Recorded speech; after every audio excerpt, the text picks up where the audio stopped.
different than what's on the internet. Many of the things on the internet, like this unit here, done with washers, costs approximately $250, and there's nothing holding at the bottom. As these little washers hit, then what happens is they short out, and of course you blow a fuse or something else. You fry a wire that you wouldn't want to do.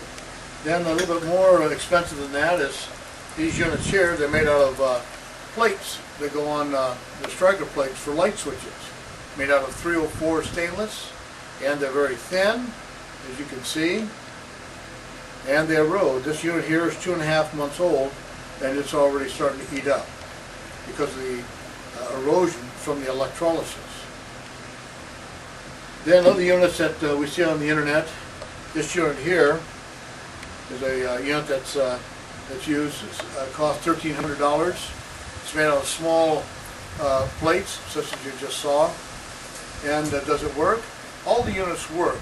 It depends upon the amount of the volume of the hydrogen depends upon the amount of plate surface area, the type of catalyst, the spacing of the plates, as well as the thickness of the plates, and the amount of water that's used.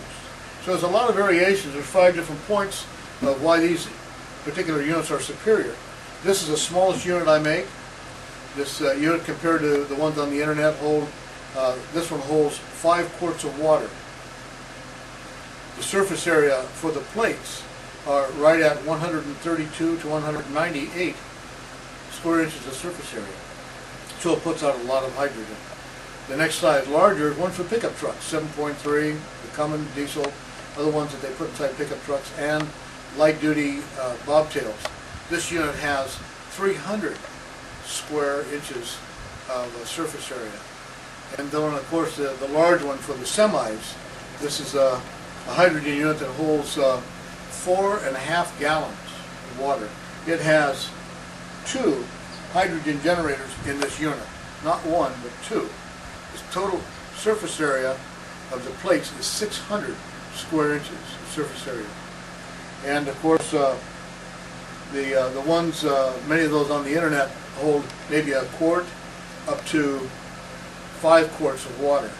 This holds 4.5 gallons, this holds 2 gallons, and this holds 5 quarts, the smallest unit that I make. So it's a combination of things. The hydrogen works on all the units, but having the right combination, you can run a unit for 8-9 hours and it won't get extremely hot and boil out all the water.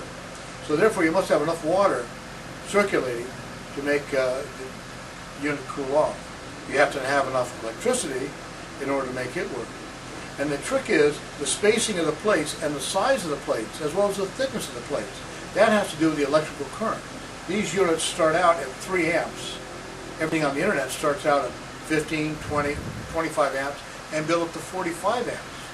So we have a very minimal draw of electricity. Because of the low draw of electricity, the 12 volts from the battery, because of the large amount of volume of water that we're able to use, we don't have the heating problem. Those units on the internet have what they call a fireball effect, because they try to get hydrogen out of a small condensed little area, and in doing so it gets very hot. Now you can use tap water in one of these, and within 5 minutes you have a brown dross on the top. Within 15 minutes you have a green goop, because it's taking all the chemicals out of the drinking water or the tap water that we normally have. And within an hour you can't touch the unit, it's so hot.